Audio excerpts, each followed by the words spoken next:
పుట్టినప్పుడు బట్ట లేదు, పోయేటప్పుడు బట్ట ఉండదు, నడుమ వచ్చిన బట్టలు నగుబాటు ఏలరా అంటూ ఒక పద్యం ఉంది. అట్లాగే అంటే మనం పుట్టినప్పుడు బట్ట లేదు కాబట్టి, పోయేటప్పుడు బట్ట లేవు కాబట్టి, వీడప్పుడు బట్ట లేకుండా తిరగం కదా.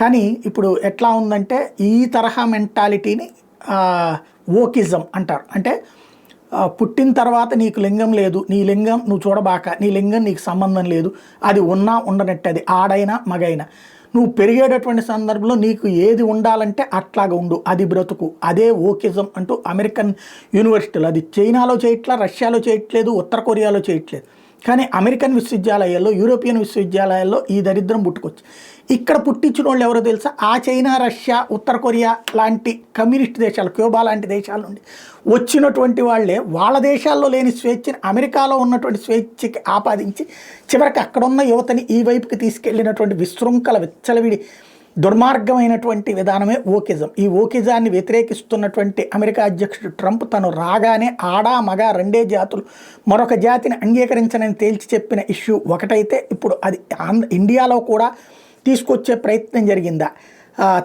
తమిళనాడుకి సంబంధించి బయటపడ్డటువంటిది ఏంటంటే మెడికల్ కమిషన్ ఒక సిలబస్ని తయారు చేసిందంట. అందులో జెండర్ ఐడెంటిటీ డిజార్డర్ అన్నటువంటి పేరుతో ఈ ఓకిజాన్ని ఎంకరేజ్ చేసే ప్రయత్నం. అందులో వాళ్ళకి లింగానికి సంబంధించి పుట్టినప్పుడు నువ్వు ఇది అని చెప్పకుండా ఉండటం కరెక్ట్ అన్నటువంటి కోణంలో ప్రొజెక్ట్ చేస్తే మద్రాస్ హైకోర్టు దీని మీద సీరియస్గా స్పందించింది. మీ మైండ్ సెట్ని సరిచేసుకోండి అంటూ తీవ్ర ఆగ్రహం వ్యక్తం చేసింది.